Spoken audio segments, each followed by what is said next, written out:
have the honor this evening of reading three important messages from the United States Senate. I first want to begin with the chairman of the Senate Armed Services Committee, Carl Levin. He writes, "The United States should persist in pressing the government of Iraq to live up to its obligations under the December 2011 agreement with the United Nations to ensure the safety and security of Camp Liberty."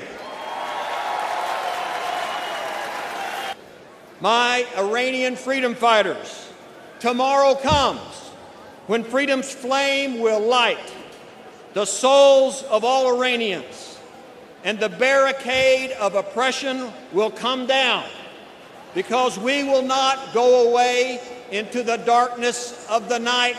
We will not disappear without a fight. Our cause is right. Our motives are just. We will meet again soon, I hope, with you in a free and safe Iran. Hello and greetings to all of you gathered today in Paris. I'd like to thank Mrs. Rajavi for the opportunity to speak to you today. I join you in solidarity in condemning the latest deadly rocket attack on Camp Liberty that killed 2 and wounded many more. My friends, I am proud to have supported your brave resistance movement, and I will continue to stand shoulder to shoulder with you as you advance the fight for an Iran that is finally liberated from tyranny, extremism, and repression. And we stand here united as Americans, Republicans, and Democrats fighting for freedom with you, and we are never giving up.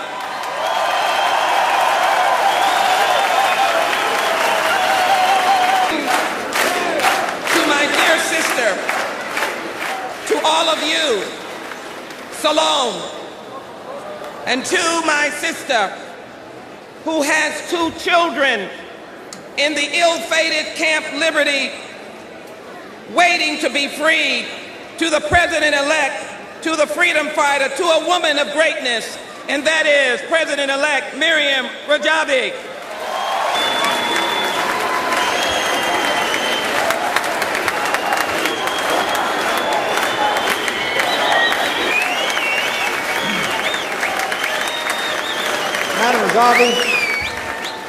Madam Rajavi, on behalf of the United States Congress, I want to give you this plate that is sealed in glass.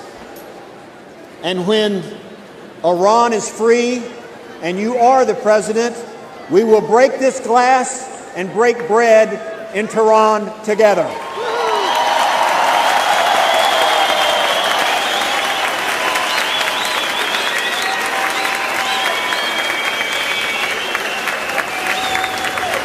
Madam President-elect, we have become sisters.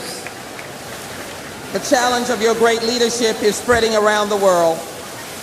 And so I present to you a gold rim symbol of the United States Congress and our unity. And for your 2 children, this is a keychain, and you will place on it a key to their freedom, and they will be free. We honor you with this freedom.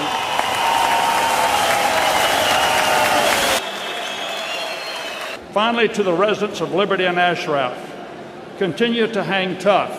The large gathering that we have here today from all over the world and the voices that you hear speaking today on your behalf, combined with Madam Rajavi's superb leadership, are indicators that help is on the way.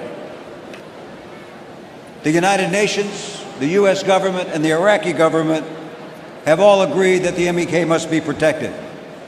They must see that this is done. Now is the time to support the resistance movement under Mrs. Rajani's leadership. That's what is needed. Your slogan for this meeting is the correct one. onward to freedom.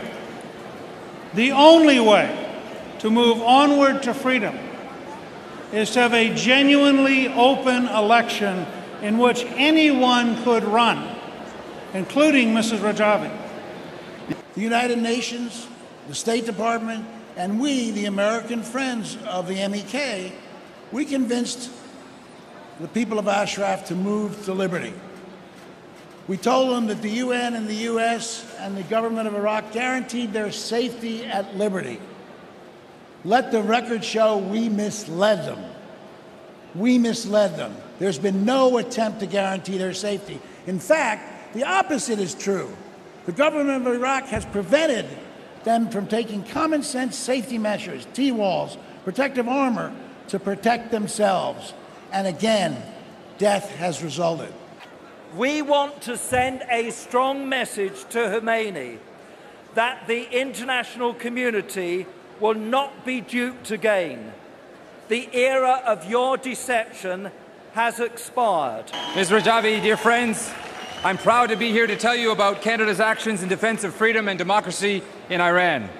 I'm also here to tell you how we are standing up for the democratic rights of the PMOI MEK. Canada's parliamentarians have worked hard to draw international attention to the appalling conditions in Camp Ashraf and Camp Liberty. But I'm going to ask you a question. You are represented by your brave president. Who speaks for free Iran? Who speaks for free Iran? Support the democratic opposition in Iran, the MEK, and provide for the safety and security of the men and women at Liberty and Ashraf. For 100 years, the school children of Iran will learn that the road to Iranian freedom led through Camp Ashraf and Camp Liberty. The Ayatollah and the mullahs cannot ignore the force of the resurgence of the legitimate opposition. It's not going to go away. It's going to go onward to freedom, and it's going to go forward now. Women in Iran, in Ashraf and Liberty, fight for the same rights as other women around the world: health and education for their children, safety and security for their families and communities. First, you must have a cause. There can be no better cause than freedom and liberty for the people in Iran. You need to have strong and capable leadership. I am convinced that you have that in Madame Rajavi. And I think the reason I'm here today is because you stand for the same things we in America do, and that's freedom and dignity and honor. So I wish the best to you all. Thank you. Imagine equal opportunity in political, economic, and social life. No wonder the Ayatollah fears you. Do we know someone who might offer that kind of real choice to the people of Iran? Yes, we do. Now, think about it. Madam President, just by being here today, you have defied Tehran with your hope for a brighter future for your country that will one day be led by Madam Rajavi. I want you to say to the people of Camp Ashraf, help is on the way.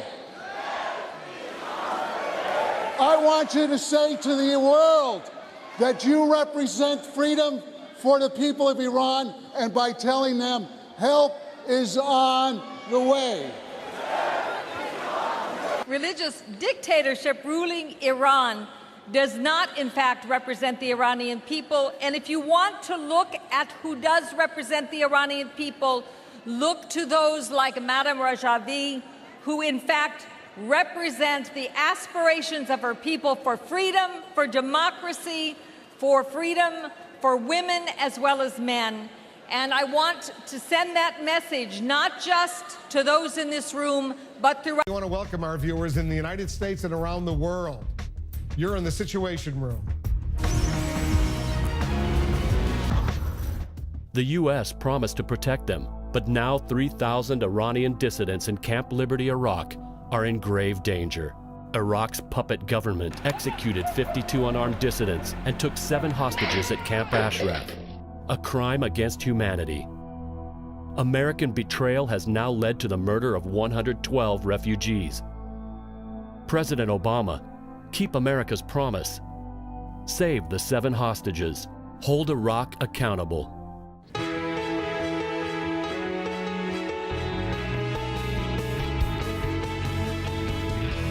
Washington. The U.S. promised to protect them, but now 3,000 Iranian dissidents in Camp Liberty, Iraq, are in grave danger.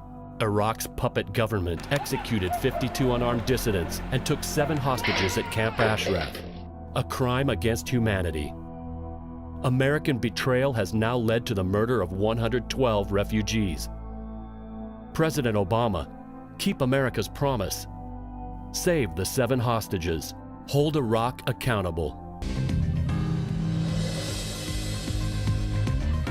The U.S. promised to protect them, but now 3,000 Iranian dissidents in Camp Liberty, Iraq, are in grave danger.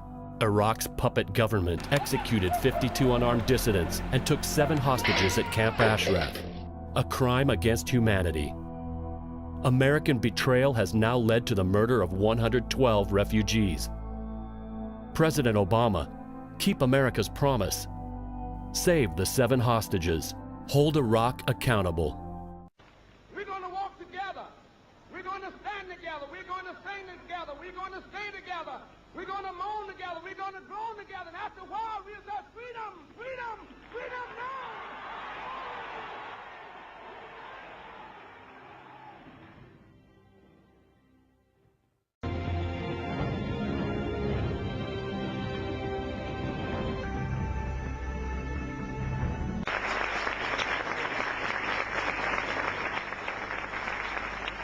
Thank you very much. Let me just take a moment to say welcome to Capitol Hill. Welcome to this briefing. And I want you to know that when I first came to Washington many, many years ago to go on something called the Freedom Ride, I got arrested, beaten, jailed. Then I came back here again in 1963 with Dr. Martin Luther King Jr. and others and spoke on the steps of the Lincoln Memorial. There were 10 of us as speakers. Dr. King spoke number 10, I spoke number 6, and out of the 10 people that spoke that day, I'm the only one still around. So I believe in standing up for what is right, for what is fair, for what is just. I believe in standing up for our freedom, and that all people must be free and must be liberated. I come here to say to you,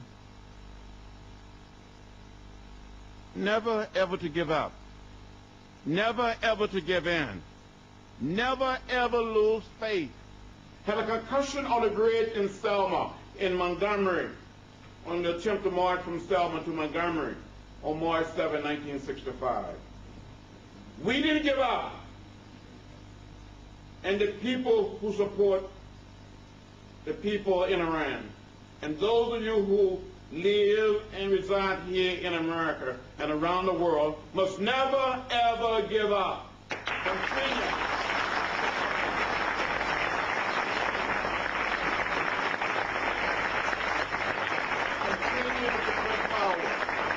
Continue to press forward for your brothers, for your sisters, for your uncles and aunts, for your mothers and fathers, your grandparents, your great-grandparents. And as long as people, the people of Iran, are denied their basic rights as human beings, people all over the world will deny our rights. And when I saw the recent uprising in Iran, it reminded me of some of the nonviolent struggle that we had here in America for the right to vote, the right to participate in the democratic process. So hang in there. I supported sanction, and I will continue to do what I can to help bring to the attention of the world, and especially the citizens of America, the issues that are confronting the people of Iran. You will have supporters. You will have people that will stand up and fight the good fight with you. So hang in there. Keep pushing and keep pulling. Thank you very much.